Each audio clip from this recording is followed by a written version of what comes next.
Good afternoon, and welcome to AIADA's AutoTalk. I'm your host, Rachel Soleimani. Before we get started with today's presentation, a few quick reminders as always. Anyone who has registered for today's program will be receiving a copy by early next week.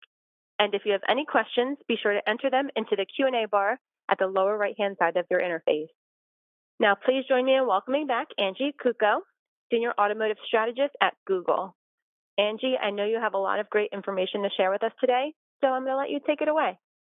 Wonderful. I'm going to just share my screen here with everybody. And I'd like to start with this statement. Technology has the power to make everyone's lives better. It just has to be built. I feel like that's what we're doing in auto right now. So we're going to have a little bit of fun today, I hope. And we're going to talk about some breakthroughs in technologies around artificial intelligence.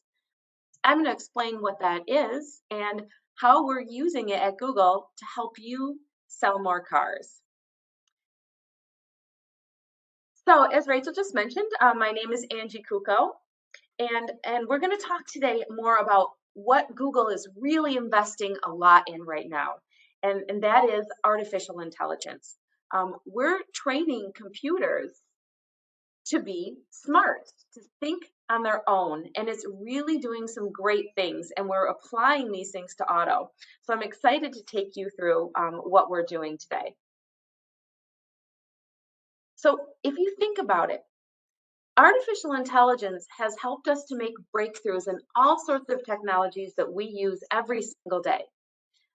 For example, artificial intelligence and machine learning help us translate any sign now just by holding your phone up. It also lets you recognize objects in photos to let you search by images. It helps us navigate the streets that are around us virtually, and even helps us find the name of any song by just humming it. Now you can try this on your own later if you're interested in doing so. All you have to do is go into Google on your phone and say, hum a song, and then you hum it, and it will actually understand, hopefully, what song you're trying to sing. Now, we're also using this same technology to help our advertisers find effective solutions for reaching customers. This is something I talked about recently at Digital Dealer out in Las Vegas, how we're refocusing with automation. So let's take a moment to level set. It seems like the world's been a crazy place over these past few years. Some traditional business challenges that we have as auto marketers, things like competition from new car brands, financing woes, even the dealership down the street, seem sort of dwarfed lately by global events out of our control. And what are those things? Well, COVID, for one, and the unprecedented forced shutdowns of dealerships. And just as we thought that we were reopening and recovering from that blow, we had to deal with chip shortages, leading to crazy low levels of inventory on lots. And now we're dealing with a war in Europe, and that's contributing to a lot of uncertainty over fuel prices and ultimately concerns over a possible recession. Now, these are all factors out of our control, but it's not all bad news. Despite concerns over inflation and lower consumer confidence, which you can see here in blue, dipping sharply post 2020 there over to the right, we've actually seen a rise in consumer spending. And more recently, U.S. light vehicle inventory increased a solid 8% in October. That was following a 12% increase in September and a 10% increase in August. So we are headed in the right direction. And rising inventory also should equate to stronger sales. So there's been a lot happening on a global level.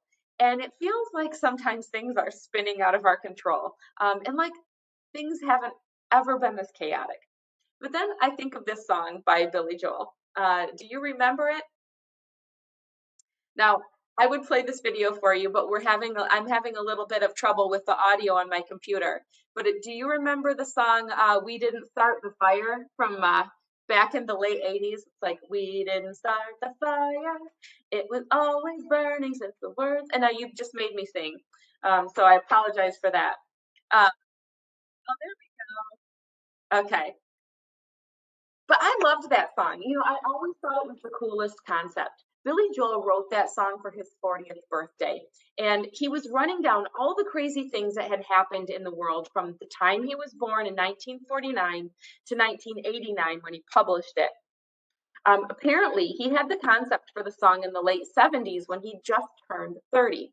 He was in a recording studio and met a 21-year-old friend of Sean Lennon who said, "It's a terrible time to be 21." And Billy Joel replied, "Yeah, I remember when I was 21.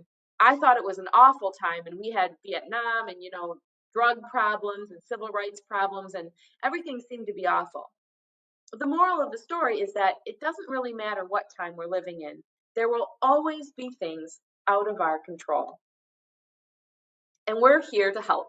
So I want to show you how we're doing that, how we're using automation to make it easier to be agile with your marketing in these times of uncertainty and give you a roadmap to future proof your business. So, what is automation, machine learning, artificial intelligence? You could think of it as maybe the wizard behind the curtain making things go. But instead of the great and powerful Oz behind the curtain, it's more like 72 million little machines working hard together all across the internet to try and find the exact information you need. Automation is using these breakthrough technologies and artificial intelligence to make our systems literally learn and make predictions and connections from large amounts of data to accomplish your goals much more quickly. Now, this can be a tricky concept to understand. So if you'll allow me just a moment here, I'd like to illustrate the power of machine learning in action. And I want to do that telling you a story about a Google computer called AlphaGo. Now, the game of Go is a highly complex board game that was invented in China that people have been playing for the past 3,000 years. It's so complex that it was thought computers were decades away from being able to beat the world's best players. In fact, despite the best efforts of our AI engineers, they were only able to train computers to play at an amateur level because standard AI methods use what's called a search tree, which tests all possible moves and positions on the board, but it couldn't handle the sheer number of possible go moves or evaluate each possible board position. Now, think about this. I think this is incredible. For the game of Go, there are 10 to the power of 170 possible board positions. It's such a big number that we can't even write it out. We have to say 10 to the power of 170. Fun fact, that's more than the number of atoms in the known universe. Now, you're not going to believe that, and I didn't believe it either. So you can feel free to go look it up. I had to a couple times. Now, in 2016, a group of engineers at Google built a computer called AlphaGo. This computer would combine those traditional machine learning search trees with new neural networks like we have in the human brain, allowing it to make millions of connections and predictions. So they fed this new AlphaGo computer thousands of human games to understand how we play. It played against itself for several days to learn even more. Eventually, they brought the AlphaGo computer to international competitions, and it finally beat the top human players at Go. So that was great, and everyone congratulated themselves, and they said, "Oh, we built this computer, and we showed it thousands of human games, and now it can beat humans." But the team that built it said, "Well, what if we don't give the computer any games to look at? What if we just tell the computer the rules of the game and make it have to learn from scratch?" So this new computer called AlphaGo Zero started from scratch and played against itself for only 3 days before it beat the original AlphaGo. So think about that for a second. What that means is that 3,000 years of accumulated knowledge about the most complex game ever played was misleading the computer. It was better off not knowing anything we humans know. The point of all of this is machine learning, artificial intelligence, automation, whatever you want to call it, it works. It really works.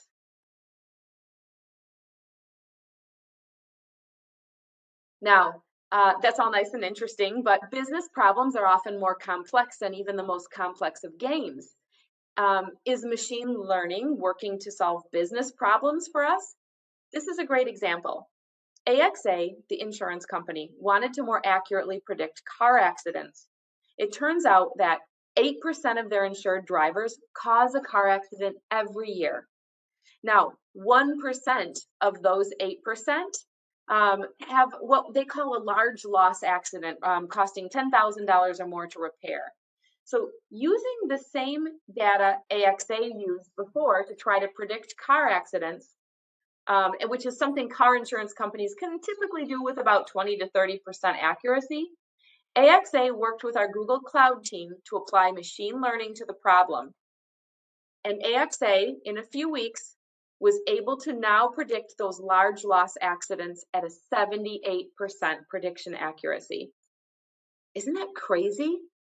If a machine learning algorithm can predict car accidents this accurately, something that seems like a completely random event, I would suggest that machine learning can help solve and is solving today many important business problems that we face in auto, like reaching car shoppers more likely to submit a lead.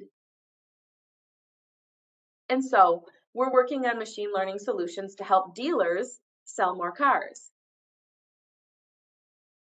Now, applying this type of automation in the auto industry makes so much sense because there are thousands of digital research steps in the car shopping journey that are unique to each auto purchaser.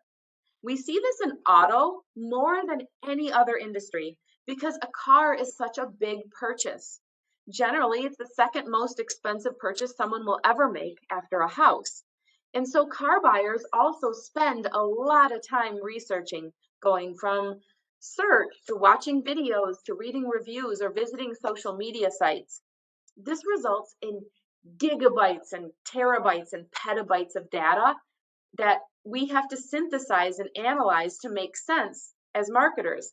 Now, that's just not possible to do at the human level. It's too much data, but it's not too much at the machine level. So, if we apply machine learning to all of these steps that car purchasers are taking out there, we can make sense of the data and be more strategic with who we show our ads to. So the first step is understanding how to use those millions of data points to find our customers online.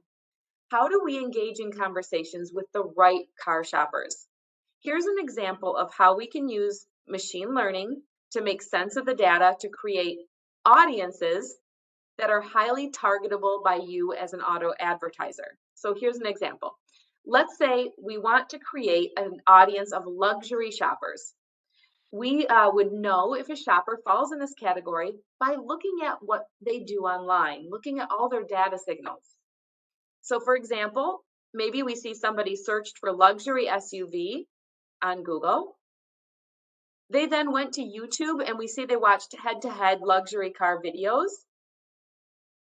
They may have been researching on Edmunds.com and even done searches on Google Maps for local dealerships. We can say with a whole lot of certainty that this person is not just someone who's looking at a luxury car because they're dreaming about it. This person is in market for that vehicle. Now, we can even add in your own signals to our machine learning, for example, email addresses from your CRM. And that allows us to not only use machine learning to synthesize tons of data, but personalize it by adding in your first-party data. Now, we've been applying automation technologies like this to our search, display, and video platforms to get smarter with our advertising. And part of that involves moving from a keyword-first mentality to an outcome-first mentality. What do I mean by that? If you know much about how you set up a Google Ads campaign, you would know that it's a very manual process. And it hasn't changed much, to be honest, in the 15 years I've been at Google. We've made a few efficiencies in the past few years, but it's by and large quite manual. If you want to run a campaign on Google, what you do is you think of a list of keywords that someone might type into Google in order to find your business.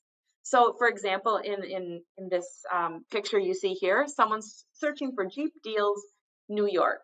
A Jeep dealer might bid on that keyword if he wanted someone to find him.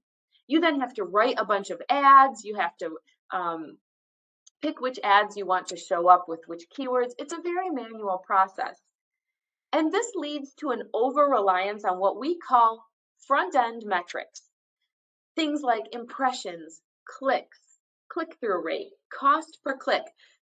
Those are all very interesting, and we've been looking at those metrics closely for a very long time. But honestly, they don't mean very much. It's not really the clicks we care about. What do we want with our advertising? We just want to sell cars, right? I mean, ultimately, that's why we're here. Okay, maybe we want to do a few other things too, but none of these are clicks, impressions, or CPCs.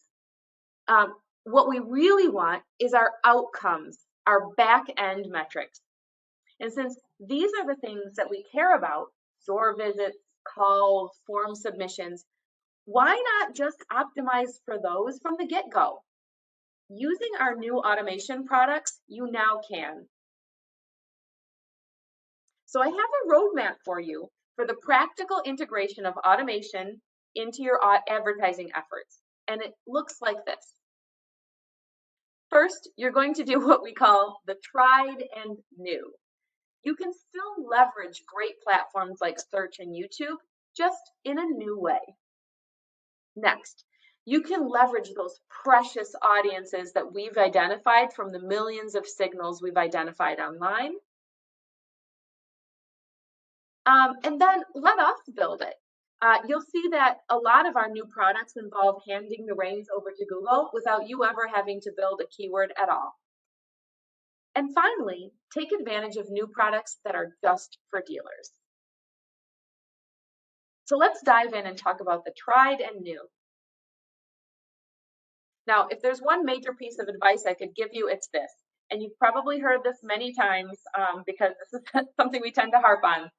But if you do nothing else, you should be advertising on Google search. Why?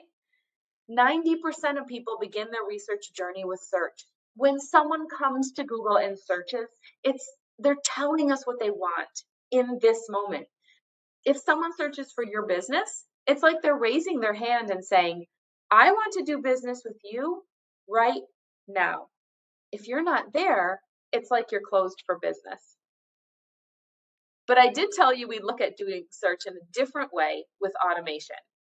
So one way that you can do this is with something we call smart bidding.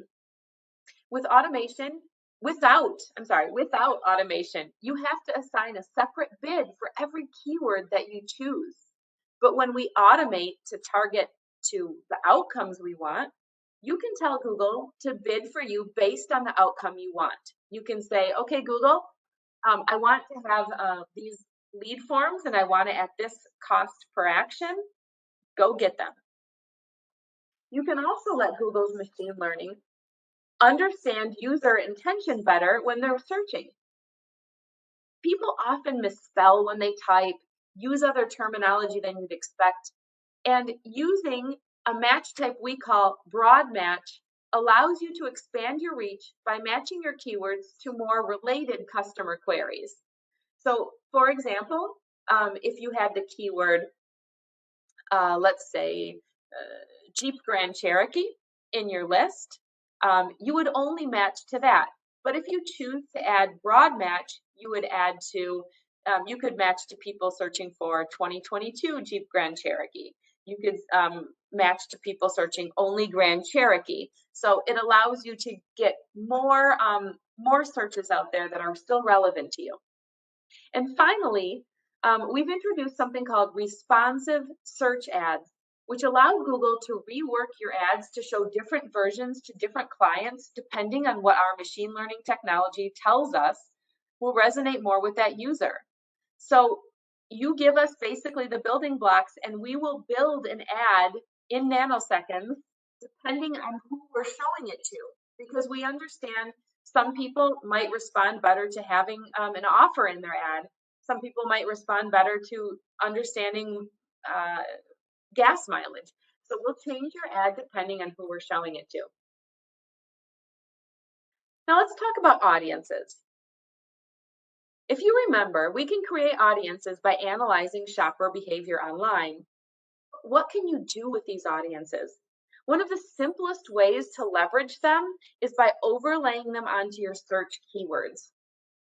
You can still create your keyword list, but instruct Google to only show your ads to people searching for those keywords if they also fall into the audience you've chosen. And you can do the same on video and display. This way, you know you're talking only to the most captive audiences and resultingly getting the most bang for your buck. And your audiences have never been more valuable. As we move away from third-party cookies toward a privacy-first online experience, your first-party audiences are more important than ever. Now remember, with first-party audiences, we're talking about your current customers, people you have in your CRM, people who've come to your website. When you combine your first-party CRM and website data with all of the power of Google, you have an incredible tool for serving personalized messages and offers to an already captive audience. And there's a great way you can do this. The first one I want to show you is called Customer Match. This product allows you to upload your CRM data into Google and then target those people with ads that have customized messages. For instance, you might want to target past customers with an expiring lease and serve up a special offer on a new one.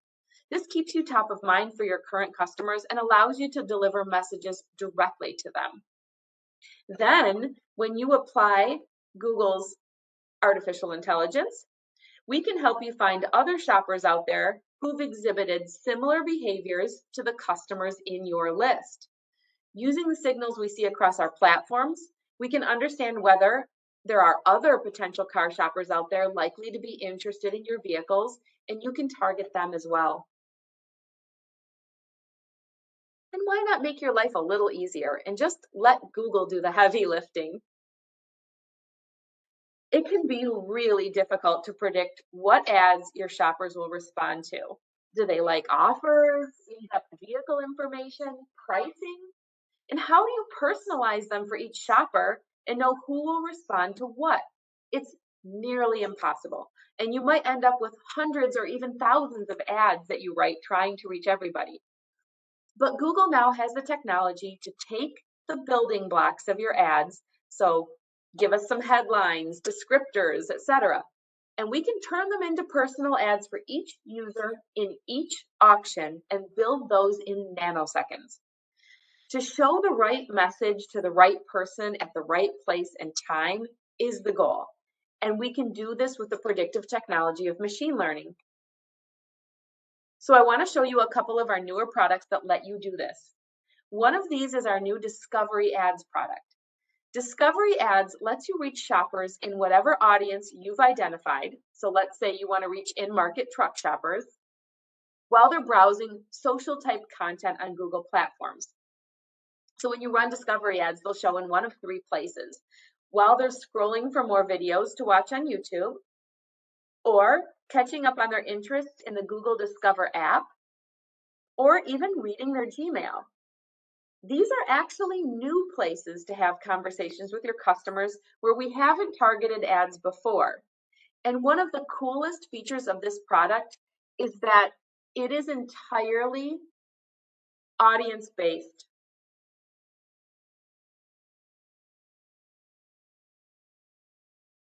These simple to set up ads use Google's powerful machine learning algorithms to show your ads to the audience you choose.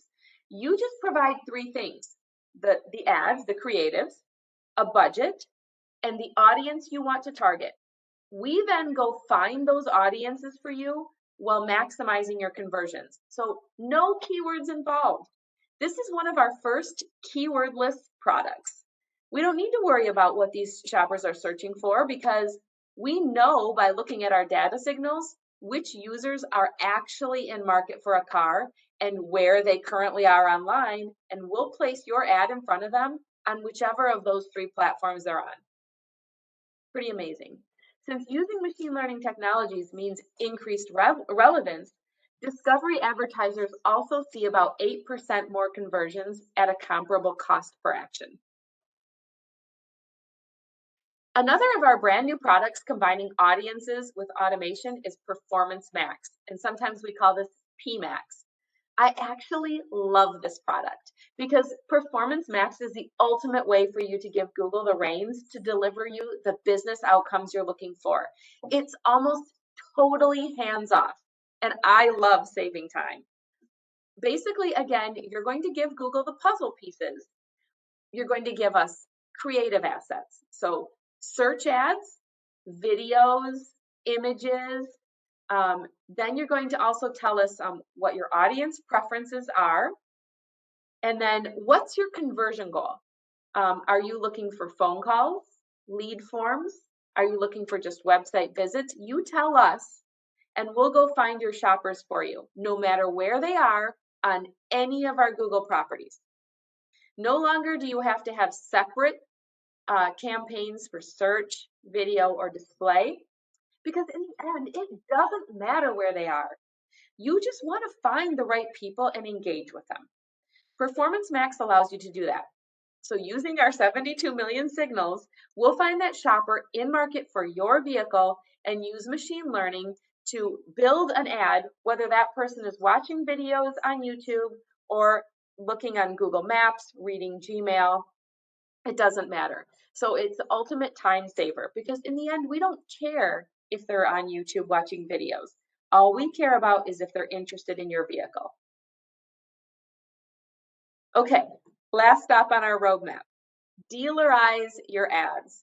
Let's get down to the best way to accomplish your goal of selling another car. Now, I've been at Google for over 15 years now, and I can tell you, it is very rare that we put time, money, and engineering resources on a product that's specific to just one industry, and not just that, one part of one industry. But with our latest product, vehicle ads, that's exactly what we've done. And I think that's a testament to how important it is to create better solutions for a complex thing like an automotive purchase, to make the process better for shoppers and for advertisers. So at NADA last March, we unveiled our vehicle ads product, and it's a game changer in the way dealers advertise and sell cars with Google. This new ad unit allows you to feed your inventory directly into our system to showcase new and used cars you have in stock at the top of the search results page. Shoppers can scroll through a carousel like you see here at the top and see everything from photos to location to MSRP. Clicking on the ad will take a shopper directly to the vehicle detail page. So a couple things to know about this product. First, vehicle ads do not compete with the standard search text ads you may already be doing, but they are complementary to them. These actually run in a completely separate auction, which is based on inventory feeds that we get from you. So because you give us an inventory feed, there are no keywords needed to run these ads. We simply match up people searching for vehicles that match the vehicles you have in inventory in your feed. And then we only show these ads to car shoppers searching with low funnel queries. So anything that has a shopping intent. If someone searches, for example, for Cadillac Escalade, these won't show. Someone has to be searching for a term that would include a shopping intent, like you see here, Honda Civic for sale, used Audi near me, okay, a year like this BMW 330i 2020. If we think somebody has a distinct shopping intent, we'll show these ads. We've seen some great results for these ads already from some of our early testers. Um, Two large auto groups, Asbury and Ken Garf, were among our alpha testers. And you can see that both saw exponentially larger numbers of conversions from these ads. And that's because taking users directly to the car they're interested in just really increases relevance and cuts out so many of the steps in the process. So it just makes sense. Now, just another tip for you to really kick your ads up a notch and reduce friction even further. We have another new feature that you can include in your ads to generate what you're really looking for, leads. Across all of our properties on Google, so YouTube, search, discovery, display, you can now add in lead form extensions at no extra cost. These allow a car shopper to submit their information to you right from the ad. So just like you see here, um, you can have a little extension on your ad. If they click on it, a form will pop up and they can fill out their information and send it to you. When they send it to you, you can either get that in a CSV format or it can be automatically integrated directly into your CRM. So that's our roadmap for you. Taking advantage of some of Google's machine learning technology to automate your advertising should really help you find the right shoppers and save you money, and maybe give you a little bit of certainty in uncertain times. Thanks, everyone. Angie, thanks so much for joining us today and for helping us close out another successful year of AutoTalk webinars. We really appreciate our partnership with Google and look forward to having you back on again soon. Again, to those on the line, you will all be receiving a copy of this webinar by next week. For more information about AIADA, visit aiada.org. Thanks for tuning in and happy holidays, everyone. See you in the new year.